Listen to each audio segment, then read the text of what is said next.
In today's video, I'm going to show you how to add an appointment scheduling option to your Squarespace website in just a few minutes. Whether you're a business owner, a freelancer, or someone offering services online, this feature can make booking appointments seamless for your visitors. Let's get started. Step 1. Log into Squarespace. Head to squarespace.com and log in using your account. If your account is linked with Google, you can use the Continue with Google option for faster access. Once you're logged in, choose the website you want to edit from your dashboard. Step 2. Choose a scheduling method. You have two main options for adding appointment scheduling. One is official Acuity and other is external, like Calendly. The best in all is using the Acuity scheduling as shown here. Here is how to use Squarespace Scheduling, also called Acuity Scheduling. This is the built-in, fully integrated scheduling tool from Squarespace.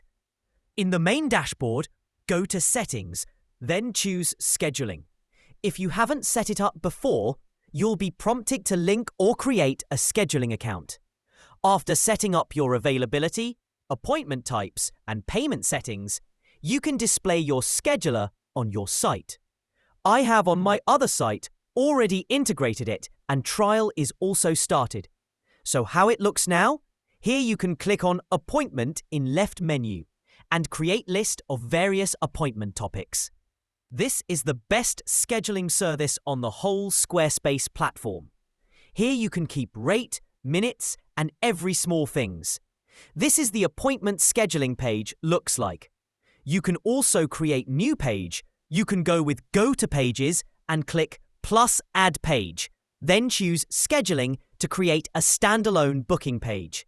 Alternatively, go to any page and click Edit. Then choose plus Add Block and select the scheduling block to embed your calendar directly.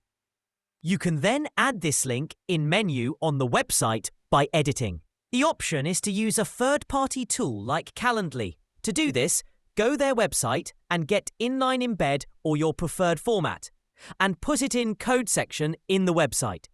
We don't recommend this way as it's complicated. Final step, whether you used Squarespace Scheduling or a third-party embed, preview your changes and make sure the scheduling tool is visible and working. Once confirmed, click Save to publish the feature to your live site. And that's it. You've successfully added appointment scheduling to your Squarespace website. Now your visitors can easily book time with you, and you can manage your availability all in one place. Thanks for watching and happy scheduling.